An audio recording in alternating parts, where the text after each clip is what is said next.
no mwanya wo kumva ijambo ryawe. Twakiriye umukozi wawe Shumba Elia guturuka mu gihugu cya Kongo, umugabo wahamagaye, watoranije, wasize amavuta. Uyu mwanya agiye guhagarara hano avuga ijambo ryawe. Ndasenze kugira ngo umuyobore nk'uko usanzwe umuyobora, umukoreshe nk'uko dusanzwe tubona umukoresha imirimo n'ibitangaza, kandi twese duhabwe umugisha. Urakoze Mana yacu, umugisha abantu bagiye kumva ijambo ryawe baryakire n'umutima ukunze, babone ukuboko kwawe n'imbaraga zawe. Urakoze Mana, turagushimiye. Bumvise gusenga kwacu, turakwakire Mwami Yesu, turakwakire Mwuka Wera, turakwakire Mana ngo uzuvugane natwe. Tugukome mu mashyi kubwo kugukubaha, tugukome mu mashyi tuguha ikaze. Urakoze Mana mu izina rya Yesu Kristo, amen. Tunakaribisha mchungaji Elia. Asante sana.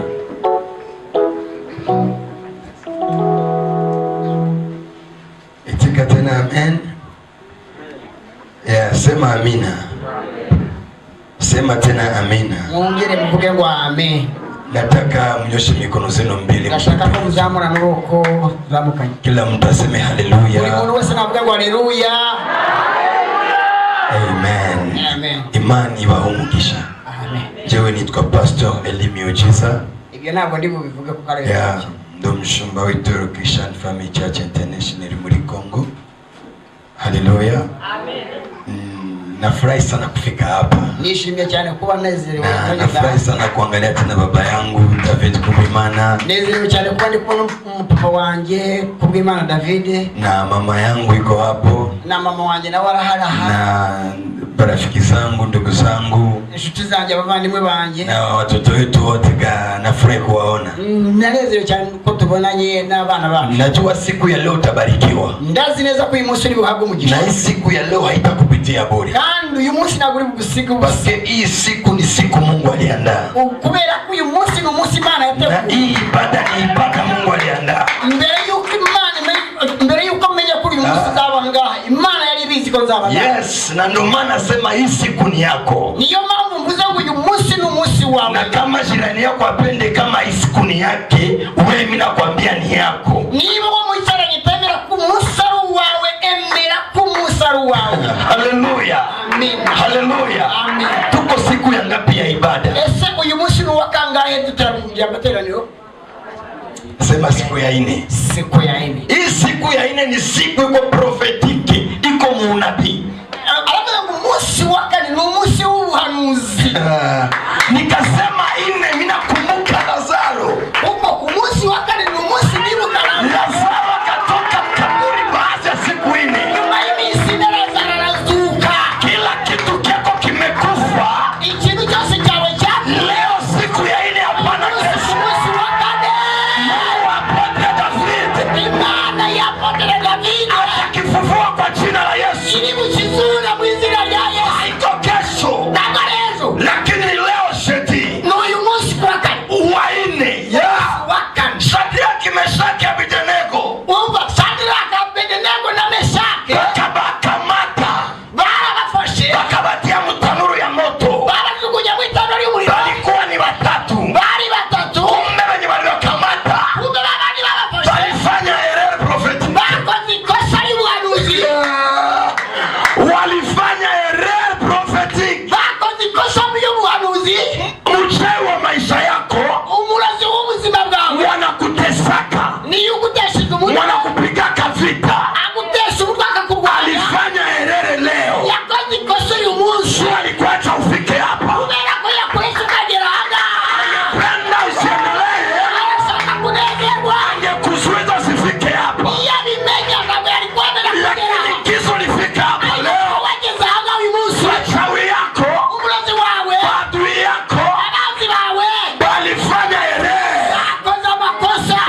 inasema nini?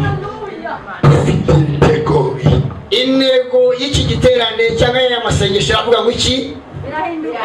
Birahinduka. Vitabadilika. Birahinduka. Leo utabarikiwa. Uyu munsi wahabwa umugisha. Najisikia leo nikufundishe. Urumva uyu munsi shaka kukwigisha. Kupitia mafuta baba yangu Davide kubwimana alimiminiaka. Nshingiye ku mafuta data kubwimana Davide yasutseho. Na ile mafuta inanibariki mpaka leo. Iya mafuta yanyimikije uyu munsi aracyamesha umugisha. Ile mafuta wewe itakusaidia. Nani uyu munsi ayo mafuta yanyimishishije ari kugufasha. Ile mafuta Apotre David alimwangia hapa itakusaidia leo. Ya mafuta yanyimikishije uyu munsi ari kugufasha wewe. Paske ile mafuta mimi naiamini. Kuko ya mafuta ndayemera. Na mimi naisamini sana. Ndayemera cyane. Ukaona ngizi nilikuwaka. Ulebi kuntu nari imeze. Na ngizi nifika Kigali. N'ukuntu nageze Kigali. Haiko vile njoo ningaliki. Ntabwo ari uko nguko. Hata kama utafanya sambla. Niyo wabisuzugura cyangwa ukabipiga. Lakini mimi nakwambia ni kweli. Ariko mubwije ukuri. Na kushuhudia ishakuwa ya mingi. Ubuhamya buzavanga buzabari bwinshi cyane. Tusome kitabu cha Marko. Tugiye gusoma ubutumwa bwiza bwanditswe na Marko. Sura 5. Igice cya 5. Mstari 21.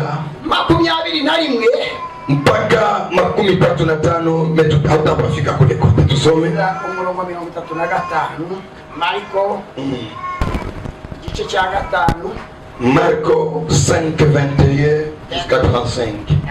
Wera ku murongo wa 21 ugera ku 35. Haleluya. Tusome. Okay. Aravuga ngo Umugore wari umaze imyaka 12. Yesu akigore yari umaze imyaka 12. ayemuko. Ingo endelea. Komeza. Aravuze ati nuko Yesu agenda mu bwato asubira hakurya, abantu benshi bateranira aho iruhande rw'inyanja.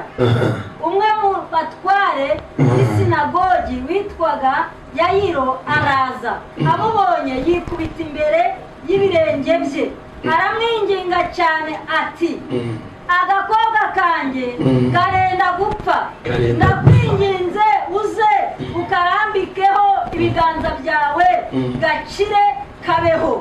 Aragenda ajyana nawe, abantu benshi baramukurikira bamubyiga. 25 nuko hariho umugore umugongo wari wimaranye imyaka 12. nawe imyaka ingahe? 12.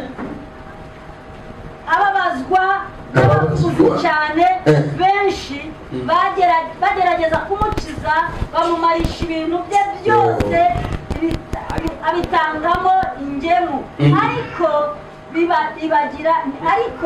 ntibagira icyo bamumarira, ahubwo arushaho kurwara. Yumvise ibya Yesu, araza aca mu bantu, amuturuka inyuma, amukora ku mwenda we, kuko yaribwiye ati ninkora ku myenda ye gusa nakira. Atasengera, atakoraho, ningora ku myenda ye gusa nzakira. Komeza gake uwo mwanya isoko y'amaraso, uyo mwanya ndagwara imatonyange ariko isoko ndagwara amatonyange y'amaraso, itonyanga byavaga ahubwo isoko y'amaraso irakama ikakauka. Isoko y'amaraso irakama, amenya mu mubiri we yuko akize icyago. Yesu nawe yumvamo ko ubushobozi bumugabanutsemo, arahindukira abyigana n'abantu, arabaza ati ninde ukoze ku myenda yanjye? Abigishwa baramusubiza bati eseye abantu barakubyiga, nawe ukagira ngo ninde unkozeho. Abaranganya amaso agira ngo abone amukozeho uwo mugore aratinya, ahinda umushyitsi kuko azi ikimubayeho. Araza arikubita imbere amubwira iby'ukuri byose. Aramubwira ati mwana wanjye, kwizera kwawe. Mwana wanjye alikuwa naenda ponya binti ya Yairo. Yari yigiriye muri gahunda yo gukiza umukobwa wa Yairo, bikabadilika, bihindukiriraho. Mama mmoja naye miaka 12 akitoa damu. Uwo mubyeyi cyangwa umugore yari amaze imyaka 12 ava, akagusa tu kupino ya vazi yake, akora gusa ku myenda ya Yesu. Pale soko wala mtoni wala kisima cha damu kikakauka. Ako kanya isoko ya maraso itikama. Kumbe kabla alikuwa hajafika kwa binti ya Yairo, mbere yukagera ku mukobwa wa Yairo, mwenye abakukuwa naye mpango akepona wa kwanza, umuntu wa mbere yarara aho ngaho muri iyo nzira ho gukina. Mbele Mungu asaidie wengine, mbere yuko Imana itabara abandi, hata kama hakukuwa kumpango, nubwo wowe utari kuri gahunda yo gukina, lakini tulifika tu hapa. Ariko kuko wagezaga, Mungu atakuponya kabla hajaponya wengine. Imana iri kugukiza mbere yuko igera. Bwana atakusaidia kabla hajasaidia wengine. Imana iri kugutabara mbere yuko itabara abandi. Acha nikufundishe hapa kitu kimoja. Reka wigishe ikintu kimwe. Na hiki kitu baba yangu Apotre David alikifundisha siku moja. Iki kintu nakigishwe na papa wanjye Apotre David. Amen. Amina. Natafuta sema hivi, Mungu atafanya mambo ambayo hakutarajia. Ndakubwira ijambo ngo Imana igiye gukora ikintu wowe utateguye. Ambia pembeni yako, Mungu atakufanyizia wenye kuanzia hata. Ndavuga ngo Imana igiye gukora ikintu wowe utanatekerezaga. Yesu akapata vita na sheria. Yesu yahuye n'abanyamategeko atangira intambara nabo. Paske miaka yake ilikuwa ya kidogo. Kuko imyaka ye bamureberaga mu myaka mike cyane ari umusore muto. Na kuheshimia protokoli ya ukuhani. Kuko nanu wamwishe na protokolo yari kuvuga ngo bamuvugeho. Hakuheshimia, ntabwo yigeze yubahwa protokole ya kikuhani. Aravuga ngo protokolo y'igihugu cyangwa se yako gace. Haleluya. Amen. Haleluya. Sasa Yesu rero bakaanza mwita rabi. Batangira kumuhamagara izina ngo ni rabi. Maana ya rabi, maana yake mwalimu. Iryo jambo rabi byasobanuraga ko ari mwalimu cyangwa mwigisha. Na huwezi kuwa mwalimu na haukufundishwaka. Kandi ntabwo wagombaga kuba mwigisha kandi utarigeze wiga. Lakini Yesu akakuwa mwalimu kabla hajafundishwa. Kandi Yesu yabaye mwigisha mbere yuko yigishwa. Sasa bakubwa ya madini, abakuru b'amatorero cyangwa b'amadini rero, b'amasinagogi, abakuru b'amasinagogi bakianza mpinga. Batangira intambara yo kumusuzugura no kumupinga. Bakapinga Yesu. Baramupinga. Bakamwongea vibaya. Bakatangira kumuvuga ibintu. Lakini Yesu akakaza mwendo. Ariko Yesu akomeza umugambi yatangiye. Acha nikwambie kitu cha maana. Reka mubwire ikintu cy'ingenzi. Yesu alipopingwa na makuhani, Yesu nubwo yapinzwe n'abo bakuru. hapa kuluka Marko sura 5. Muri iki gice cya 5 cya Marko, Biblia tuambia mwingine kuhani aitwe Yairo.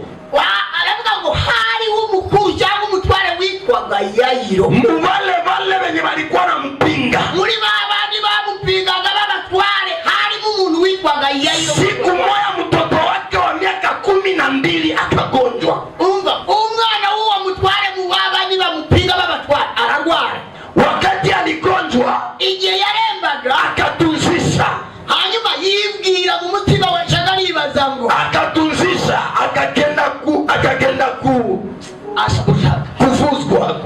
Ajya kuvuza, lakini hakupata uponyaji. Ariko muruko akwivuza cyangwa kuvuza umwana ntiyigeze akira. Kisha mwisho akaona noneho agiye nyuma mwenye anaweza ponya tu huyu, abona umuntu ushobora gukiza uyu haiko wawili wala watatu, ntabwo ari abantu benshi muri icyo gihugu cyangwa batatu cyangwa, lakini ahubwo ni Yesu yepeke.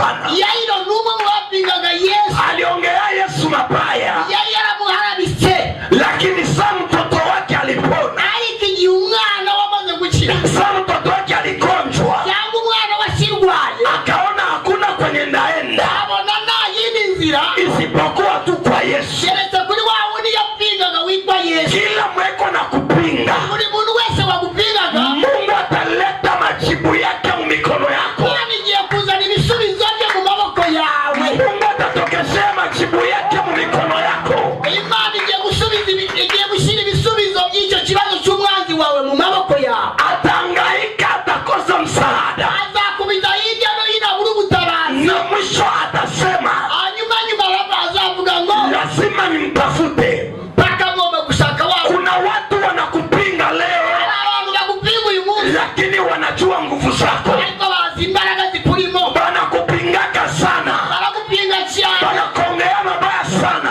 kuvuga nabi cyane, lakini wanajua hauko mwenzabo. ariko barabizi kuri utari mugenzi wabo. Wanajua wewe ni wa thamani, Baravuga ngo uri uw'agaciro, wanaongea tu, babivugira iyo ngiyo, lakini roho zabo ariko imitima yabo zinasema huyu ni wa nguvu. baravuga ngo uyu ni umunyembaraga. Hata niambie hapa mtu wa nguvu Reka mbabwire umuntu w'umunyembaraga, mwenye hatarudia nyuma juu ya maneno, umuntu w'umunyembaraga ntasubizwa inyuma n'amagambo mwenye magufi. hatarudia nyuma juu alimsema vibaya, Kubera ko bamuvuze nabi ntabwo asubizwa inyuma.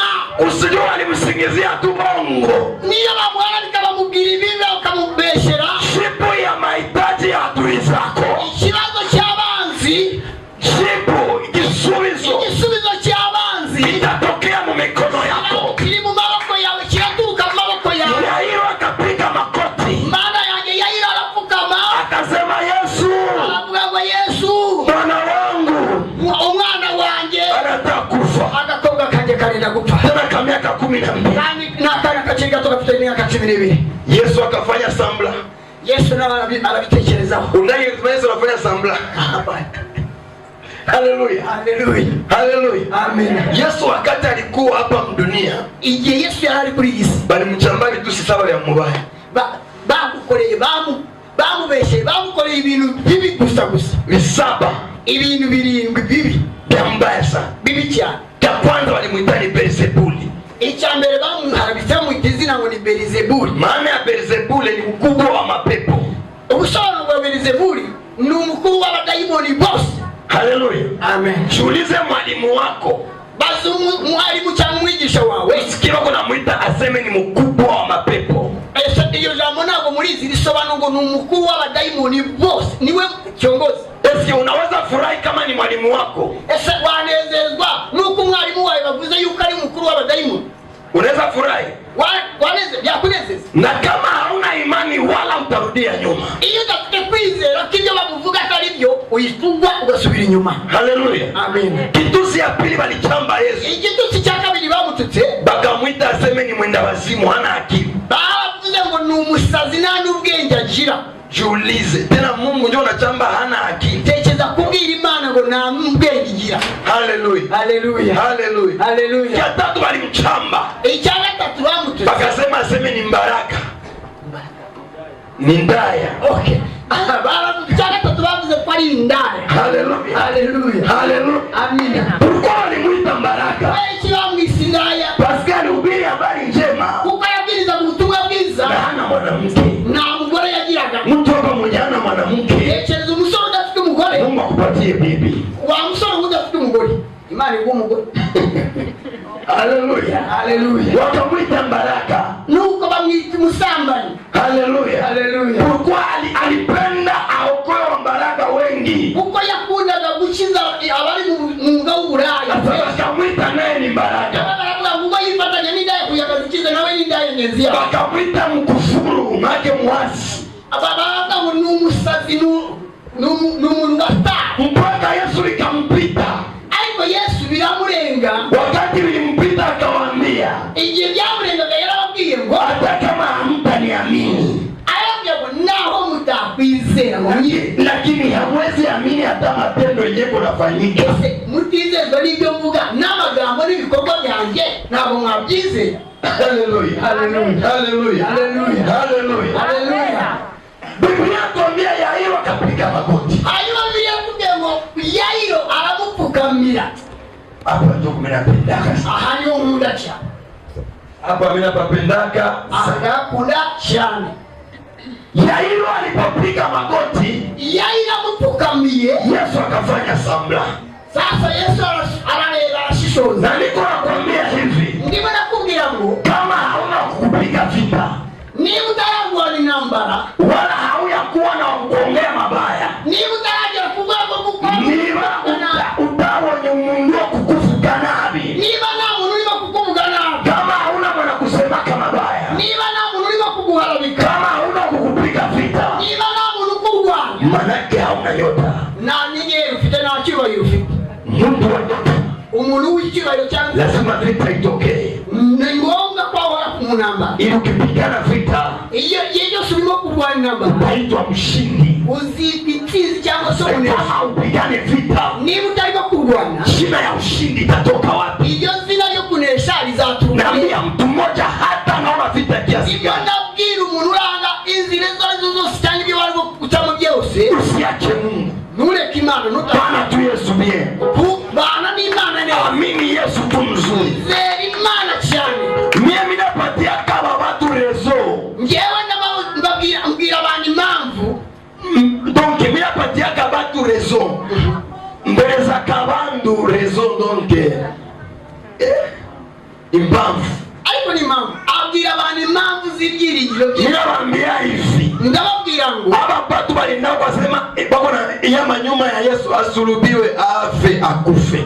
Abantu bari inyuma abakurikiraga abigishwa ba Yesu babaga batazi, barimo inyuma ya Yesu babaga abantu bavuga ngo napfe nibamubambe. Haleluya. Haleluya. Aba batu walikuwa na rezo. Aba bantu babaga bafite impamvu. Muniambie shule nini?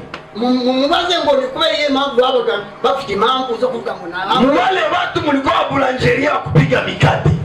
Muri abo bantu harimo abantu bafite buranje aho bakorera imigati. Asa injuru mikate yabo iliozaka mu alimentation. Kubera ko imigati bari barakoze yari irimo kuborera muri alimentation. Na Yesu amegeuza mikate.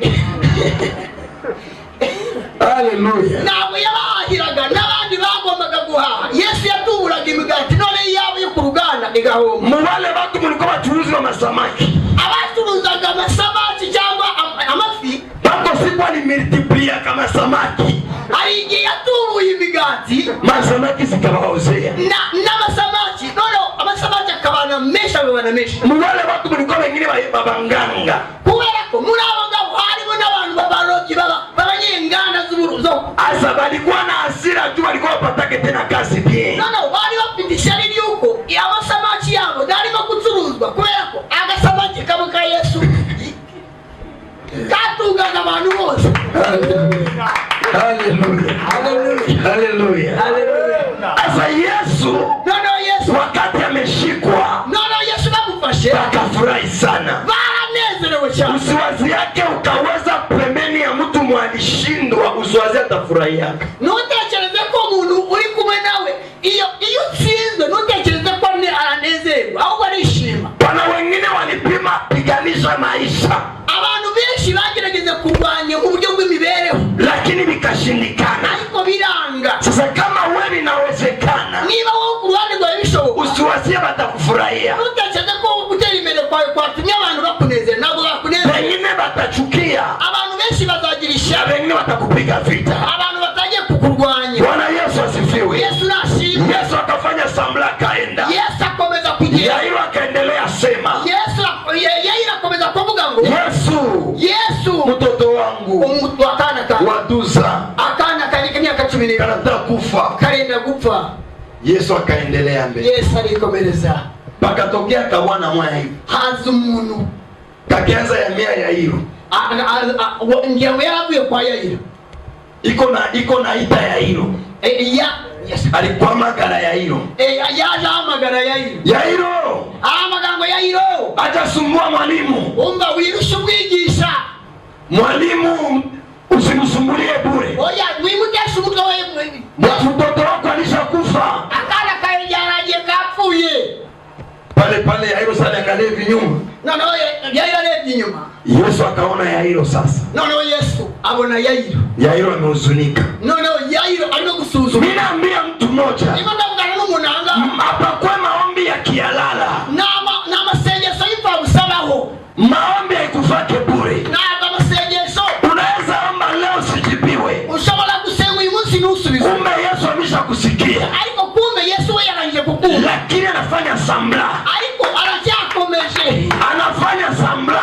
Arimo aracyakomeje. Anakuwa sa mwenye aone. Asa nkaho yirishije atarimo kureba. Anakuwa sa mwenye hasikie. Asa nkaho yirishije atarimo kukumva. Kumbe iko na kusikia. Kumbe arimo arakumva. Unasema Baba, Avuga ngo data, na Yesu nikumbuke. Yesu nyibuka.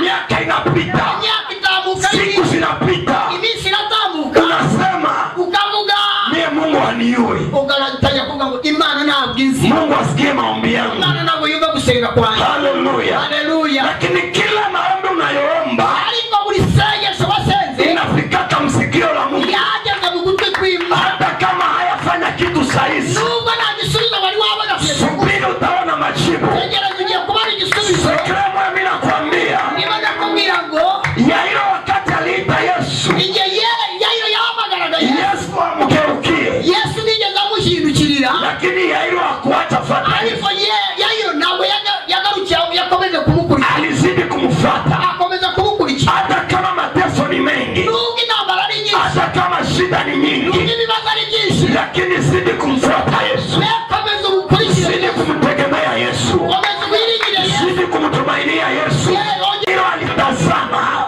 Yayiro ahindukiye anaona ule mtu, abona wa wundi waguye mu Yesu rwego, naye akamuona. kandi arabona na Yesu. Yesu anapenda akachibie Yesu arashaka gusubiza wakati ya mwisho. ku munota wa nyuma.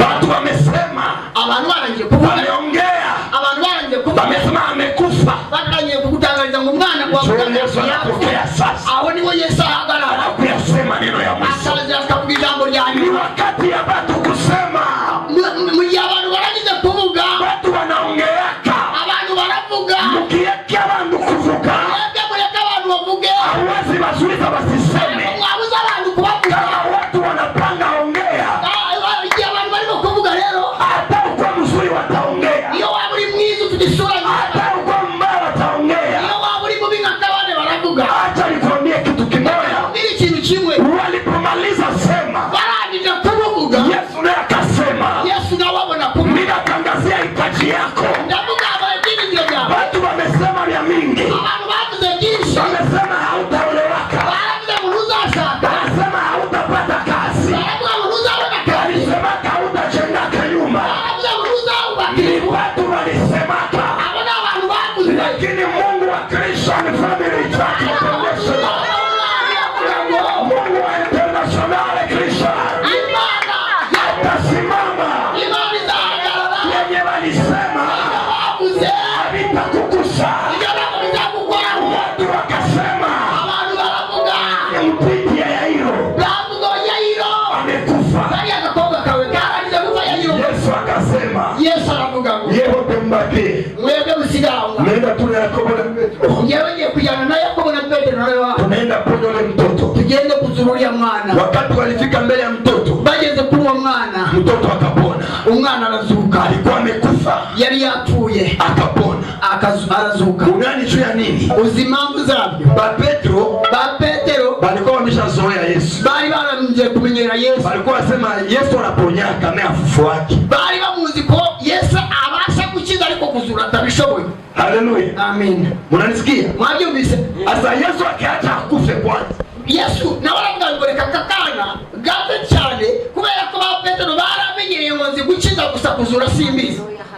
saka alikufa, Noneho kamaze gupfa, Yesu akakafufula. Yesu arakazura. Haleluya. Haleluya. Ba Petro sasa walitoka pale, Abo ba Petero bavuye aho wakasema baravuga ngo ni shuka alikuwa kaya kawia. ntabwo kari kapfuye neza.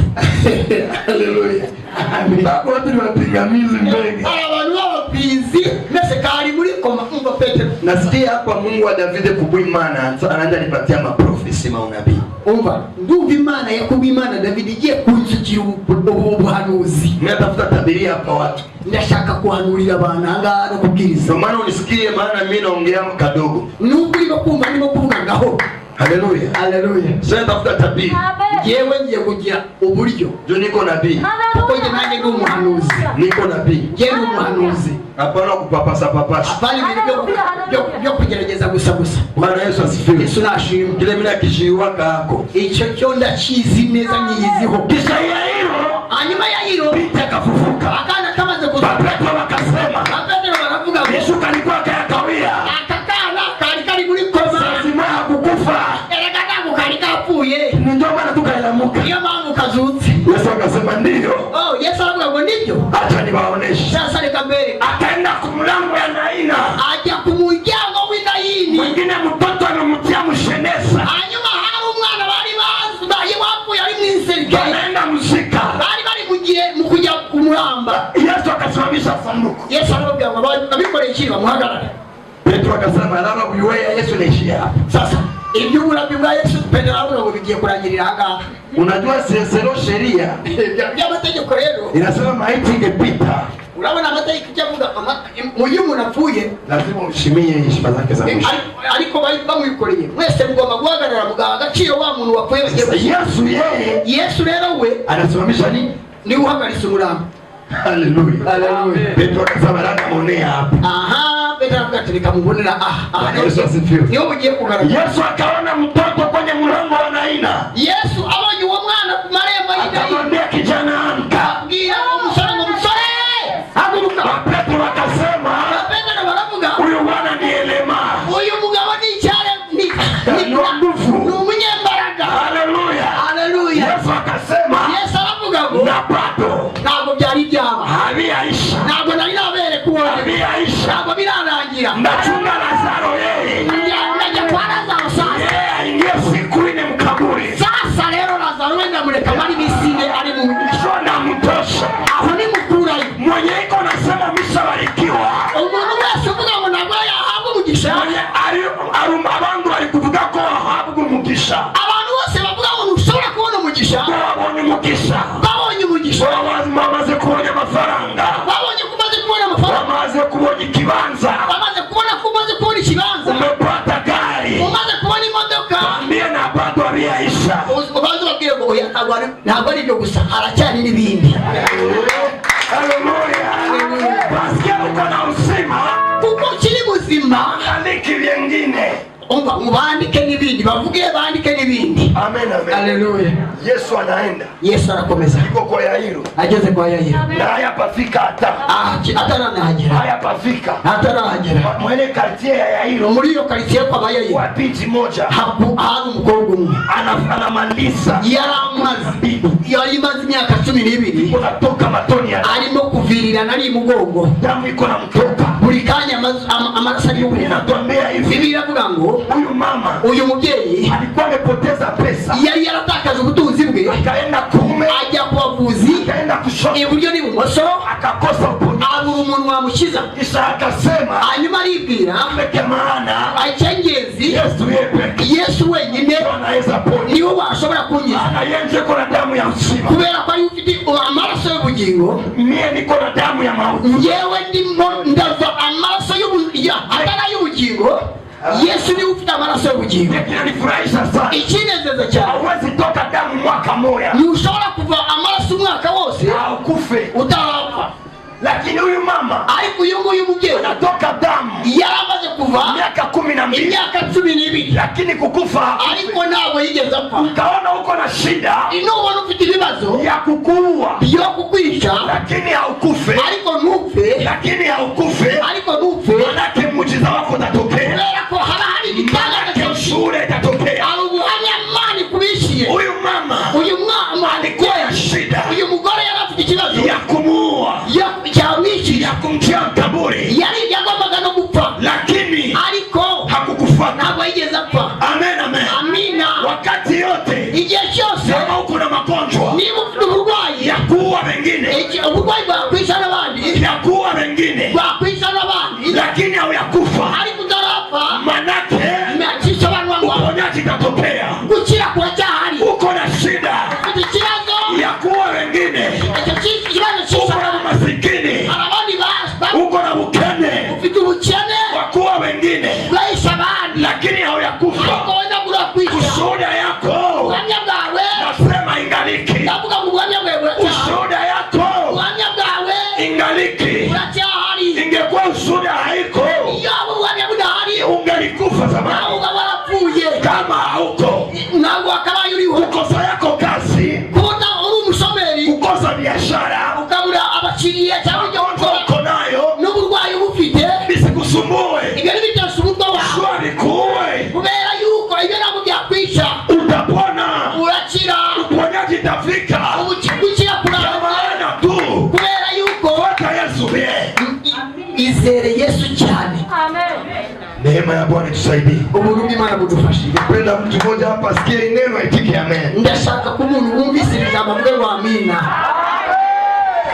Uko na shida Ufite ikibazo, ya kuua wengine, icyo kibazo kisha abandi, ulikuwa haukufe, kuki wowe utapfuye? manake muujiza itatokea, Kuvuga ngo wowe muri wowe Imana yashaka kuremamo igitangaza cyangwa ubuhamya. ushuhuda itatokea, Ubuhamya buzaza, magonjwa ya kuua wengine indwara zisha abandi, ikiacha huyu mwanamke. wowe uriya mudamu indwara iramusiga, Ule mwanamke uriya mubyeyi, uriya mugore. akasema, Umugore aravuga ngo leo uyu munsi ilifo nipone, ngomba gukira, sitaona watu.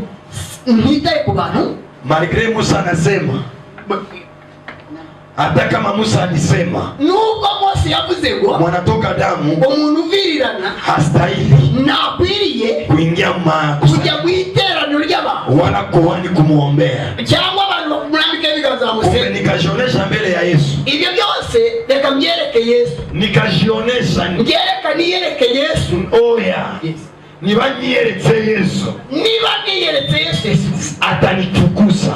ntabwo nimwiyereka nawe ari bunyiruka. Sasa sitaki na Yesu anione, Ntabwo nshaka ko Yesu ambona, lakini atokea nyuma ya Yesu yereka nuruka inyuma ya Yesu, akajishusha.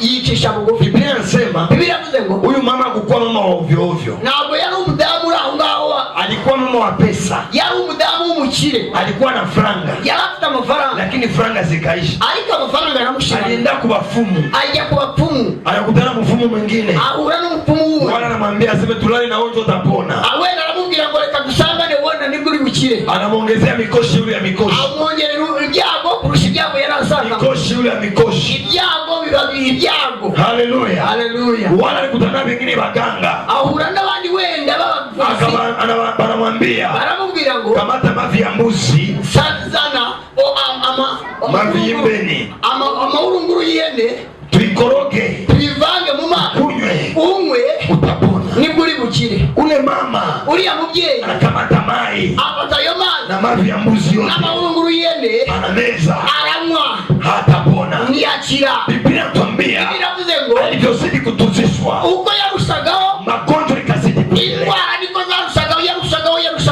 Akasema maraba, Nawe aravuga mu mutima we ngo ndajishusha, reka nicishe bugufi, ukakuya mbele ya Yesu, ninzi imbere ya Yesu. acha buyoya ya masifa, Ubwo ibyo by'ibyubahiro byanjye acha jitia yulu, ninishyira hejuru, hata uko na cheo, niyo naba mfite, hata uko wa nguvu, niyo naba ari umunyembaraga, ukafika mbele ya Yesu, iyo ugeze imbere ya Yesu jishushe, shyira bugufi kusema uone baraka za Yesu, kugira ngo ubone umugisha wa Yesu. inabidi kujishusha. Biragusaba guca bugufi. Huyu dada mwanaenda asiende, Uyu mama urimo kugenda namusaba kugira ngo huyu agaruke, dada arudie paske na unabii. wenda rukaruwaruzi bwawe mukobwa. Bwana Yesu asifiwe, Mwami Yesu Bwana ashimwe, Yesu asifiwe, Yesu nashimwe. haleluya. Haleluya.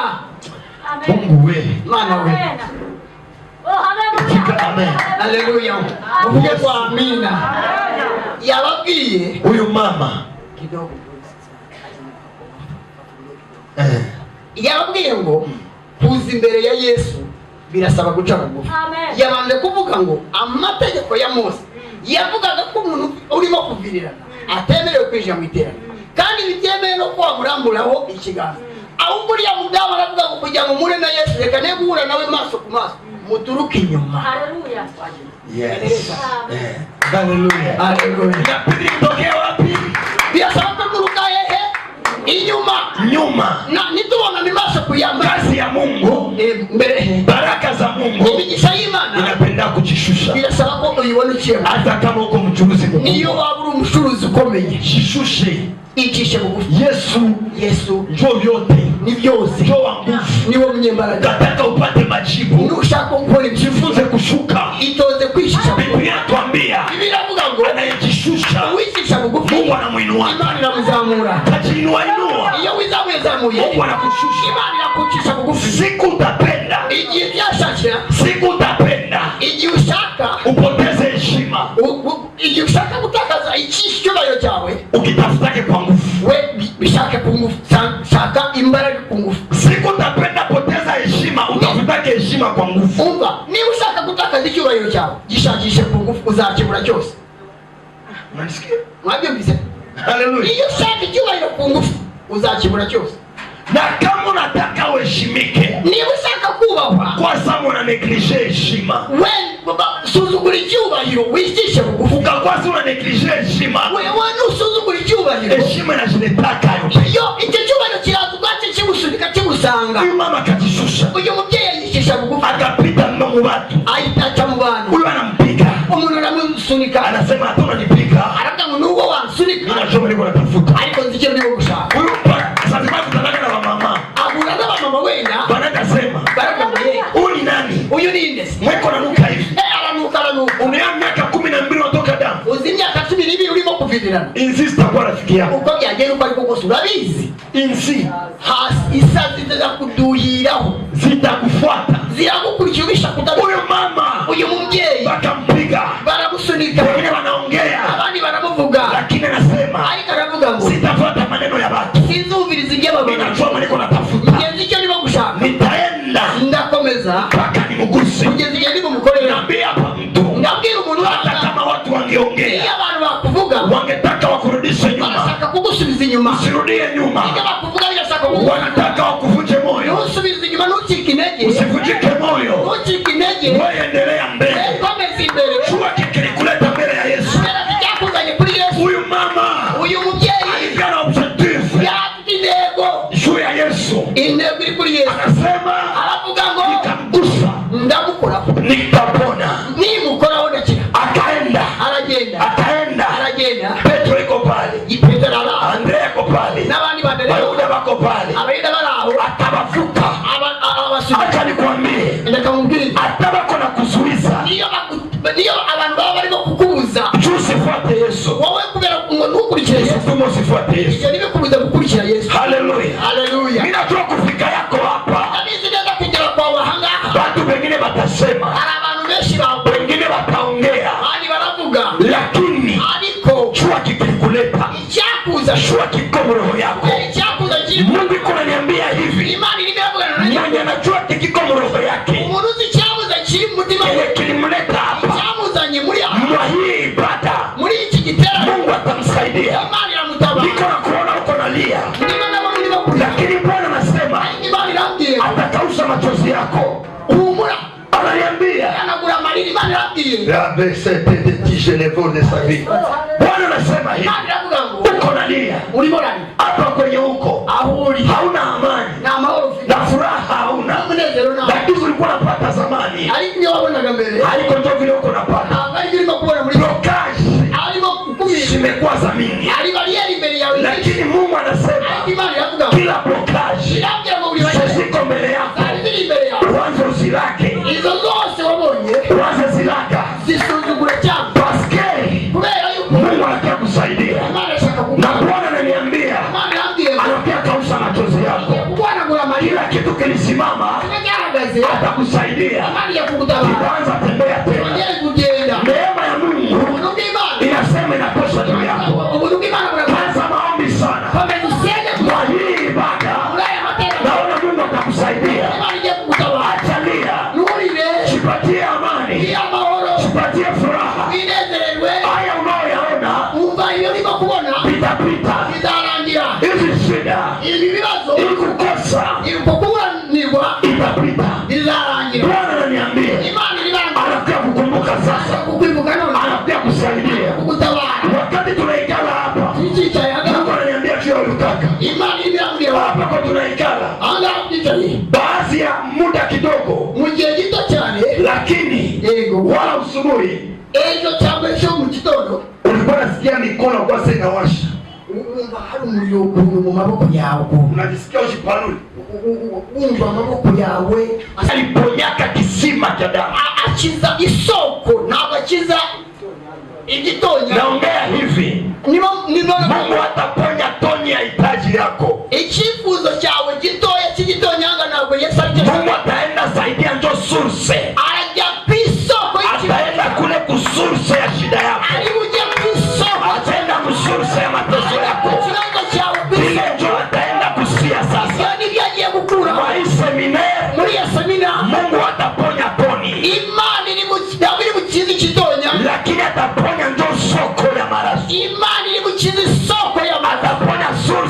shida, ili uje kwima Yesu alikuja kuisoko fursa ya magonjwa yako, isoko y'ikibazo cy'indwara, fursa ya uhitaji zako. ikibazo cy'igifuzo. Neema ya Bwana itusaidie Mungu Imana budufashe na mbingu zitupiganie. ijuru litugwanirire. Kama mtamwombea sana, Uriya mumama mumusengere cyane. maana niko naangalia maiti ya mwanaume mwa hii kanisa, Mungu anaitosha. Hari umuntu w'umugabo Satani yashakaga kwica, ariko mu izina rya Yesu urupfu Satani Yesu arukuyeho. Piga mikono tu, Bwana ameondoa kifo. Usifurahi yake kifo. Ntuzanezererwe urupfu. Yesu kipendi. Njye ntabwo ngukunda urupfu. Haleluya. Haleluya.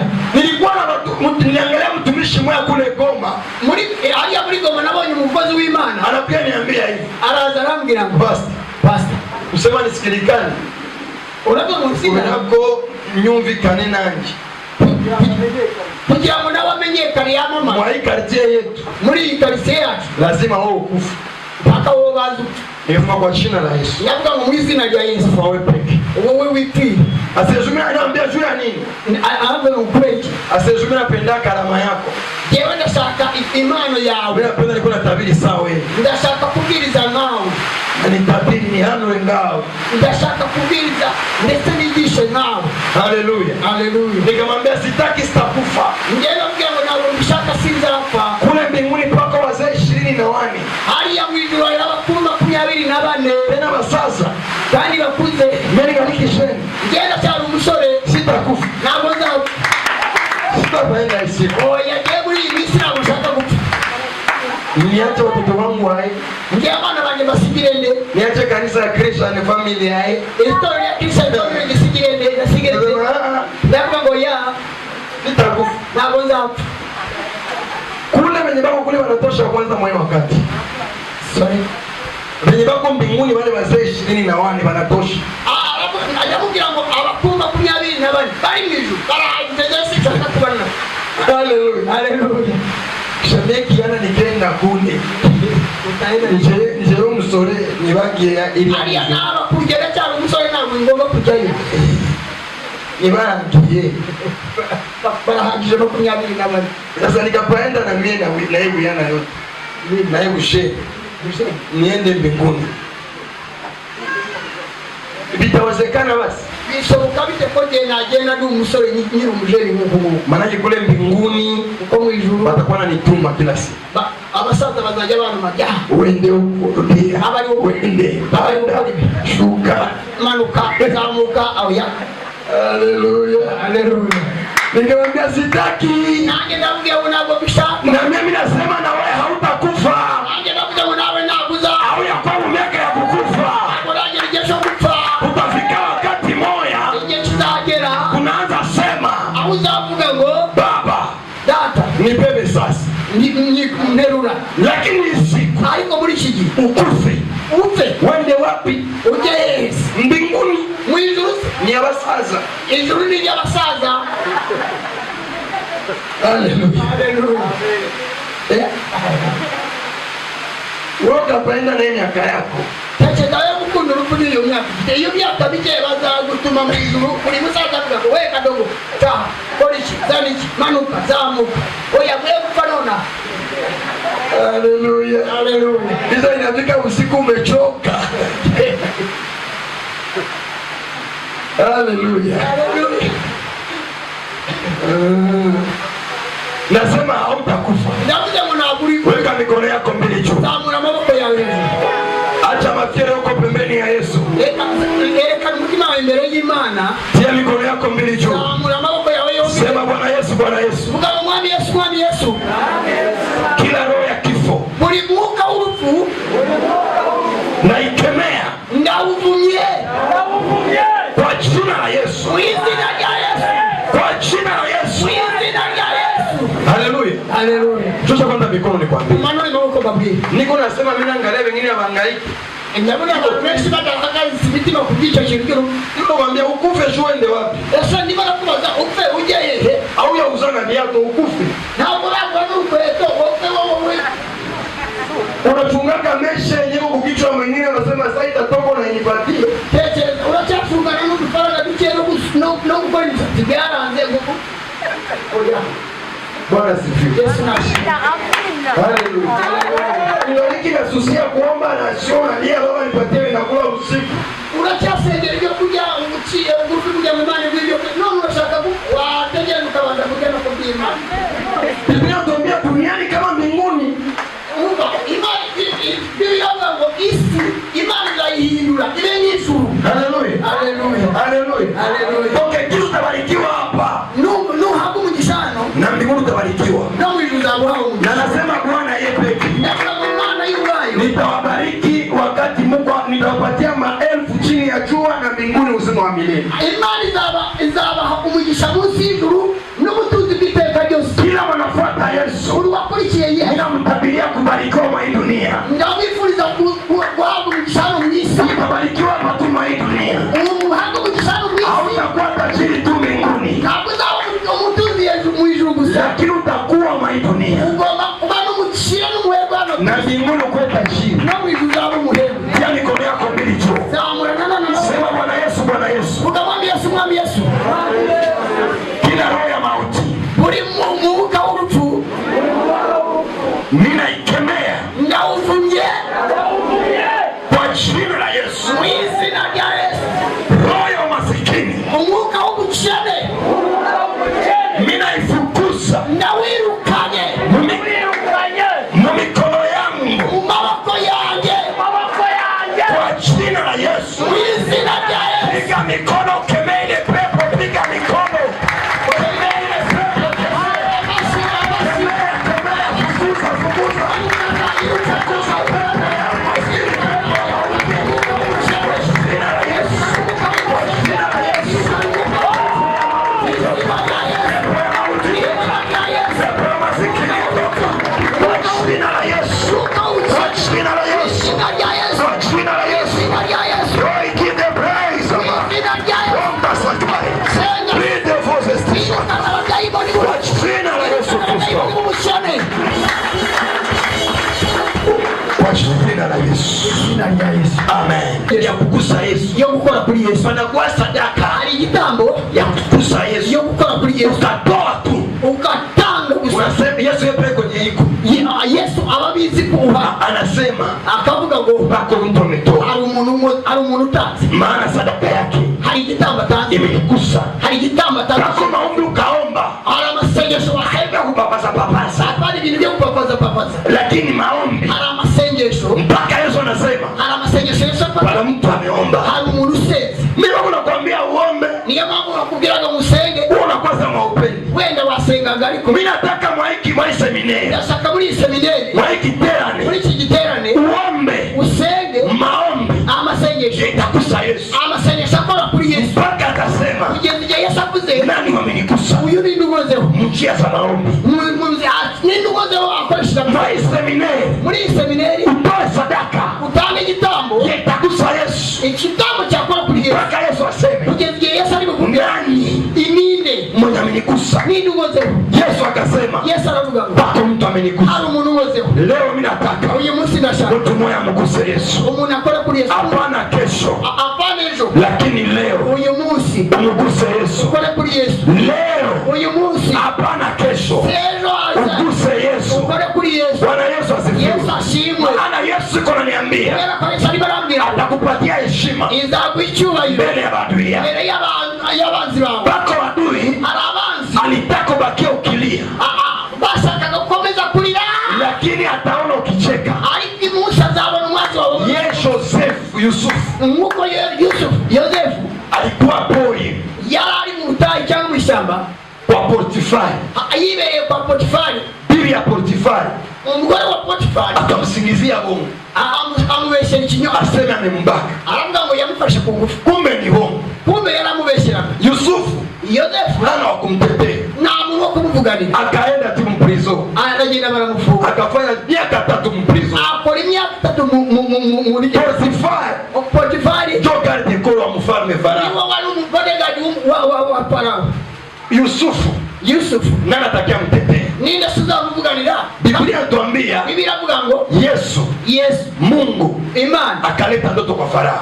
azana inzozi kwa Farao. Alipoletea Farao ndoto, Imana izaniye Farao inzozi, akaweka tafsiri. Imana iragenda ishyira ubusobanuro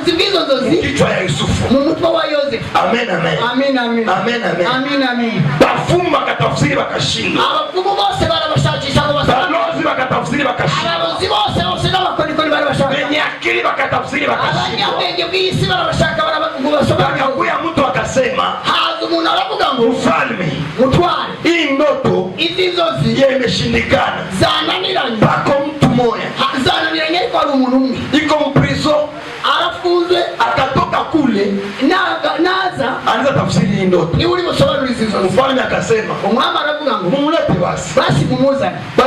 walipoleta Yusufu bamaze kuzana Yosefu akose Potifari, ntabwo yari ari kumwe na Potifari, akose cyangwa Potifari, akose Potifari cyangwa Potifari, akose Potifari ngo ntabwo cyangwa alinyotaka mfalme, ntabwo yigera yegera Farao, akazogelea mfalme. we wenyine niwe wegereye umwami, akaambia mfalme, aravuga abwira umwami ngo mfalme, umwami kale kapeti hapa aka gasore tukikaliwa kama jana akafashe madamu wanjye ku ngufu.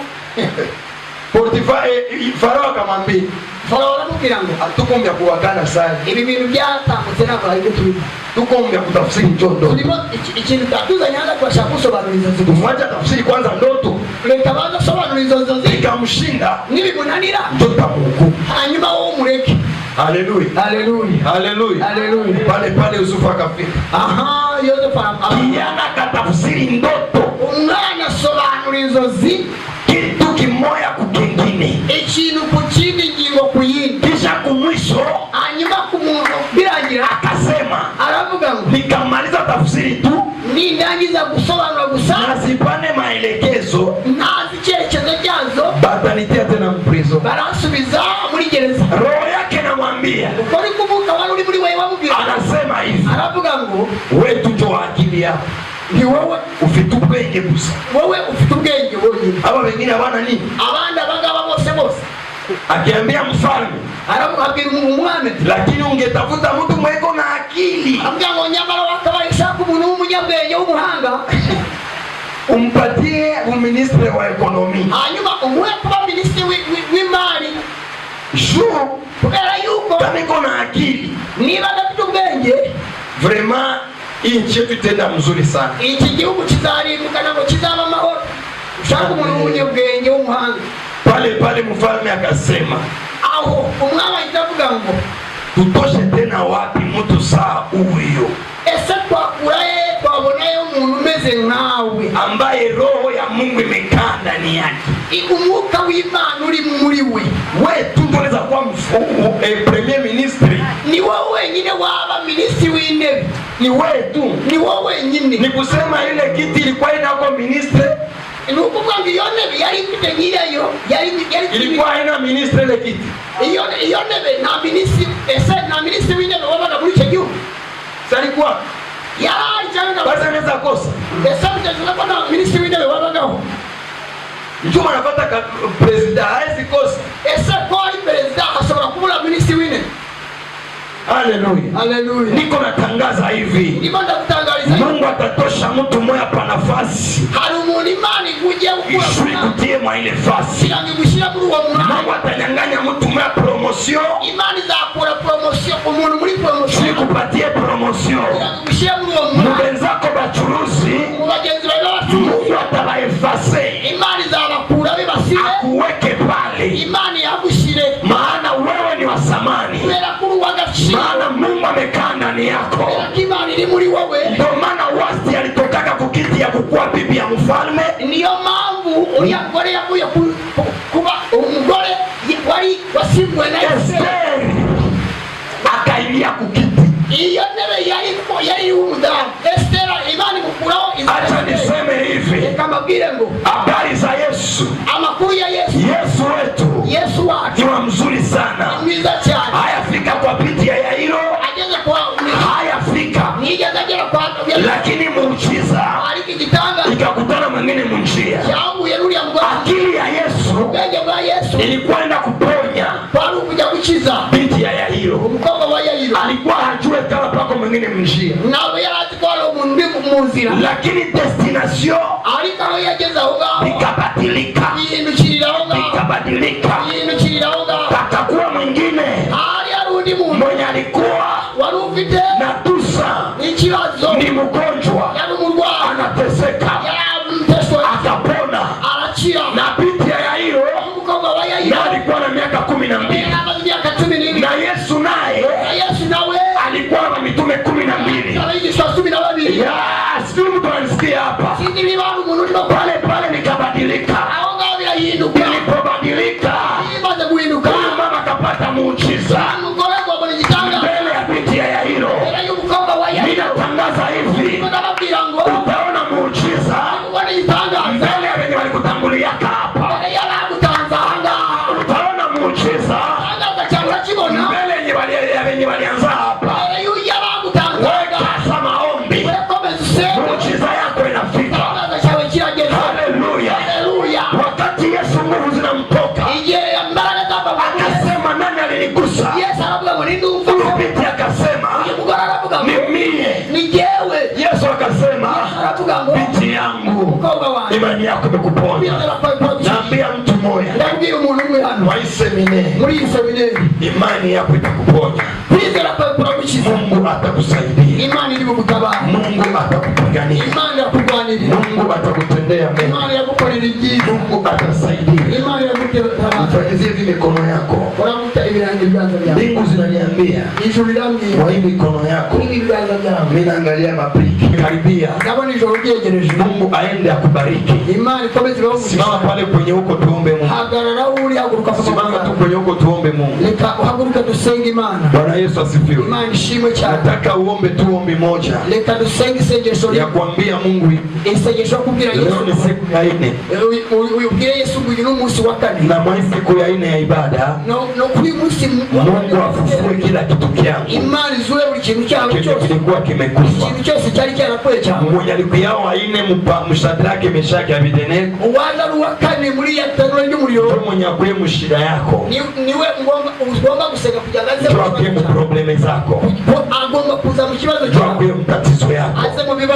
Na kabla tujaomba, hata tumwache aposto aongoze maombi. Haleluya, haleluya, haleluya. Asante sana Baba. Mungu akuwezeshe imani mshowe. Tukomere Imana amashyi n'abakozi b'Imana. Tugiye gusengera ibyifuzo hamwe n'ijambo ry'Imana twumvise. Zamura ibiganza byawe imbere y'Imana, uzamure n'ijwi ryawe, usenga Imana, ubwira Imana, utabaza Imana, uhamagara Imana. Kuko twumvise iri jambo, Yesu yakijura amugore amaze imyaka 12, mutabaze kugira ngo agukize. Senga, wegere Kristo, utabaza Imana, winginga Imana ishobora byose. Bwira Yesu ibintu bikugoye, ibintu bikuruhije, by'umuryango, by'itorero, by'igihugu, buri kintu cyose, by'ubuzima bwawe, umubiri wawe. Reka dusenge. Mana, turagushimiye kubw'ijambo ryawe twumvise ryiza kandi rizima.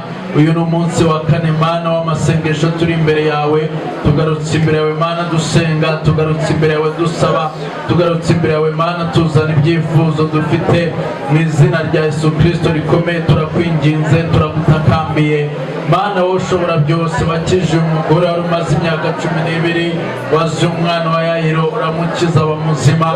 Uri Imana ishobora byose. Umva ibyifuzo abagabo bafite bari hano imbere yawe, umva ibyifuzo by'abagore, umva ibyifuzo by'abasore n'abakobwa Mana, basubize. Umva gusenga kwabo, umva kwinginga kwabo Mana, umva Mana buri kimwe cyose bakubwira. Nyagasani, bumva uri mu ijuru, bagire neza mu izina rya Yesu Kristo rikomeye. Bakubone, babone imbaraga, biteho, basubize ibibazo byose bazanye imbere yawe Mana, bikureho mu izina rya Yesu Kristo rikomeye. Bagenderere ijambo ry'Imana ryatubwiye ngo ku munsi wa 4 Lazaro yarapfuye, Mana waramuzuye mu izina rya Yesu Kristo rikomeye. Muri wowe Kristo Yesu, hari imbaraga zikiza, hari imbaraga zizura, hari imbaraga zibohora, hari imbaraga zirema, zikora ibitangaza ku bagabo bari hano, zikora ibishimiye ko wumvise ibyifuzo bya buri muntu wese. Turagushimiye ko wabibonye Yesu, turagushimiye Mwuka Wera, turagushimiye Imana ya Aburahamu na Isaka na Isiraheli, wumvise gusenga kwacu. Mwami turagushimiye Yesu, turagushimiye Yesu, turagushimiye Mwami, tugukomeye amashyi tugushimira uwakira ibyifuzo byacu, wumvise kwinginga kwacu. Mwami turagushimiye, ayo mashyi ni ayawe Data. Mana kuri Imana yumva, niwe wadutabaye mu bihe byashize, niwe ugiye kongera gutabara abantu bawe. Mana turagushimiye kuri hano Kristo. Mana turagushimiye uje gukemura ibibazo. Mwami turagushimiye ko ari ibintu uje gushyiraho iherezo. Mana ndagushimiye ko ari abantu ugiye kurwanira intambara. Mana ndagushimiye kurwanyije ibyarwanyaga aba bantu. Mana ndagushimiye kubujije amahoro ibyababuzaga amahoro. Mana ndagushimiye umugoroba kuhagurukizwa no kurwanirira abana bawe. Mana ndagushimiye. Haleluya. Ndumva Imana imbwira ngo mbabwire ngo Uwiteka ahagurutse kubarwanirira, kandi ngo hari ibimeze nk'imisozi Imana ikuye ku buzima bwanyu. Hari intambara, hari ibigeragezo, hari ibintu byabahagurukiye, hari ibintu byababuzaga amahoro, ariko ndumva Imana imbwira ngo ibikuyeho. Hari abantu bari bafite ubwoba mu mitima yabo kubera ibihe banyuzemo n'ibintu bahuye nabo, ariko Imana irambwira ngo mbabwire ngo ntimutinye. Imana irahagurutse, witinya. Bwira umuntu ukwegere ngo witinya, n'umukoreho ariko umuhindukira umubwire ngo witinya. Imana ihagurutse kwirukana ibyo biguteye ubwoba. Hari imbaraga Imana yohereje kugira ngo zirukane ibyari biguteye ubwoba. Hari imbaraga Imana yohereje kugira ngo zikureho ibyo bintu byose byari bihagurukiye ubuzima bwawe. Haleluya. Yesu ashimwe cyane.